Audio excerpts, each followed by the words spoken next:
Yeah, I know so I I'm saw. not gonna say David Morrell's taking steroids because there's been no test of him taking steroids, but David Benavidez is gearing up for one of the most anticipated boxing matches of the year as he prepares to face off against David Morrell Jr. on February 1st at the T-Mobile Arena in Las Vegas.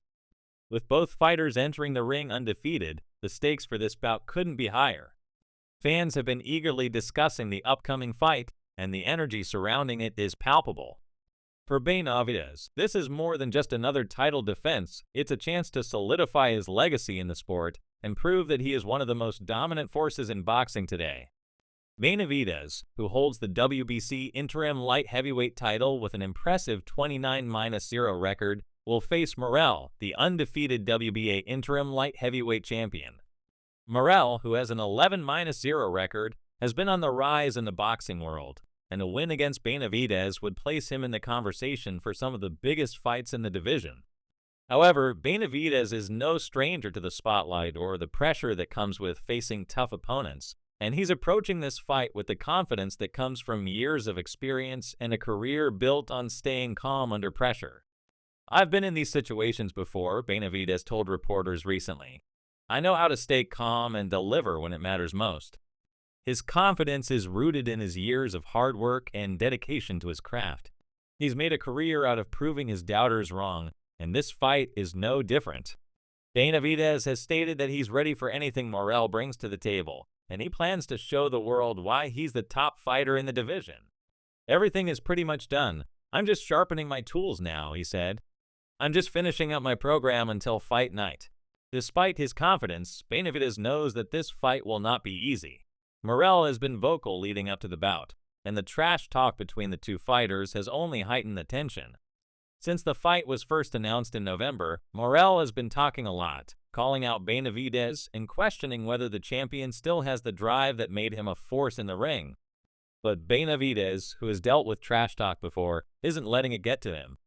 "You can't let the anger blind you. You let it push you during training camp and the fight," he explained. "I'm going in there to work on all the things I said I'd do."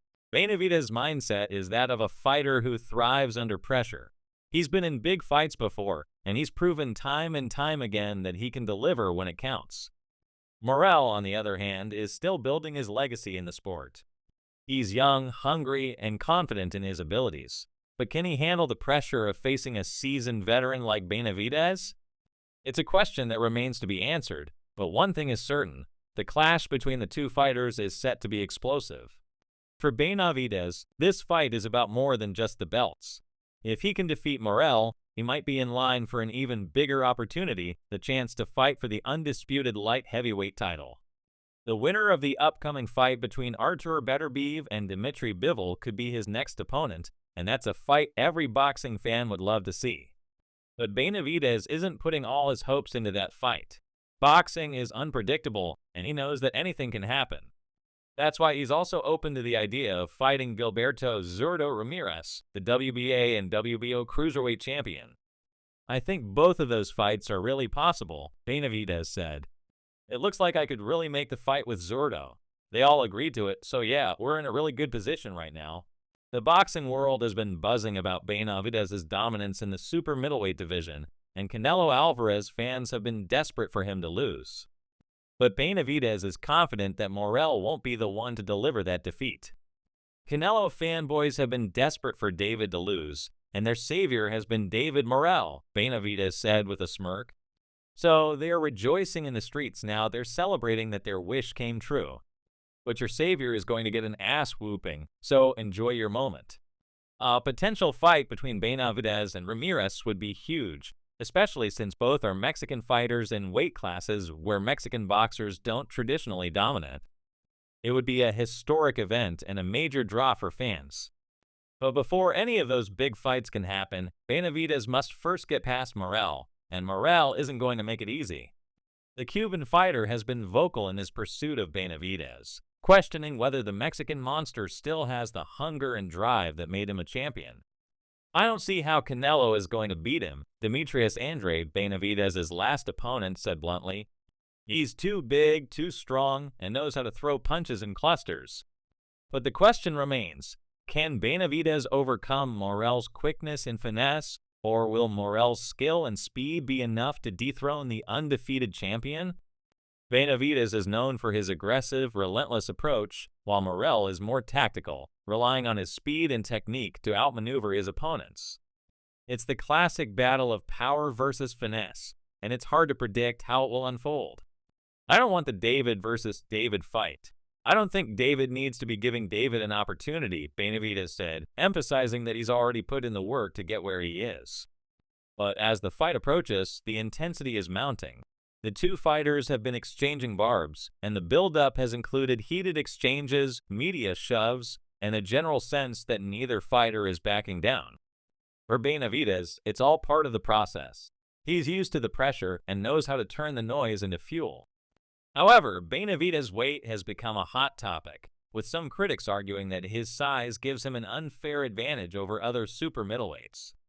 Andrade, for one, has claimed that Benavidez is simply too big for the 168-pound division, suggesting that his size allows him to dominate smaller fighters. Critics have pointed to his performance against Alexander Gazek, where Benavidez didn't seem as dominant as he did at super middleweight, as evidence that he's not as effective when fighting at a higher weight. But is this really a fair criticism? Boxing has always been about maximizing every advantage, whether that's speed, technique, or physicality, and Benavidez is simply doing what he needs to do to remain the top dog in his division. Canelo Alvarez has been repeatedly accused of avoiding Benavidez, opting to fight other opponents instead. Fans have speculated that Canelo is avoiding Benavidez because of his size and relentless pressure. I don't see how Canelo is going to beat him, Andrade stated. He's too big, too strong, and knows how to throw punches in clusters. But Canelo's decision to avoid a showdown with Benavidez has only fueled the narrative that Benavidez is being ducked by the best in the sport. Still, some fans argue that Canelo has nothing left to prove and shouldn't have to fight someone as dangerous as Benavidez. However, the parallels between Benavidez and Dmitry Bivol, both bigger, skilled fighters, suggest that the size argument might have some merit. Benavidez, on the other hand, seems to thrive on the narrative that he's being avoided. He's called out Canelo time and time again, confident that he's ready for anyone at 168 or 175 pounds. His undefeated record and growing list of victories back up his claim, but critics argue that his success at super middleweight comes with an asterisk. Some believe that Benavidez drains himself to make weight and then rehydrates to a size that gives him an unfair advantage. But in boxing, fighters are allowed to compete at the weight class that best suits them. If Benavidez can make 168 pounds, then why shouldn't he be allowed to fight there? As the build-up to the fight between Benavidez and Morrell continues, the drama surrounding the two fighters has only intensified. Benavidez has made it clear that he's confident in his ability to defeat Morrell, but is that confidence bordering on arrogance? He claims that Morrell is scared of him, using the slightest body language and small gestures as evidence. But is Benavidez just projecting his own fear onto his opponent, or is he truly inside Morrell's head? Morrell, for his part, has remained calm and composed, sticking to his game plan and refusing to get caught up in the mind games. He knows that a win over Benavidez would elevate him to superstardom, but he also understands the risks involved. He's been taking shots at Benavidez, questioning whether the champion is still hungry for success. But at the end of the day, Morrell knows that the fight is about more than just words. It's about who can perform when the bell rings. Coach Greg Hackett is confident that Benavidez will use his experience and relentless body punching style to eventually overwhelm Morrell. He predicts that the first few rounds will be competitive, with Morrell showing off his skills early on. However, Hackett believes that Benavidez's pressure will be too much for Morrell to handle in the later rounds. Morrell's lack of experience in deep waters could be a major disadvantage, Hackett said. Benavidez thrives on wearing opponents down, and that could be what separates them in the end. The fight between Benavidez and Morrell isn't just a battle of physical abilities, it's a war of wills, egos, and personalities. The intensity leading up to this fight has been nothing short of electric, and as the two fighters prepare to face off in Las Vegas, fans are eagerly awaiting the next chapter in this thrilling rivalry. The fight promises to be a spectacle, And whether Benavidez can maintain his dominance or Morrell can shock the world, one thing is certain: this will be a fight to remember.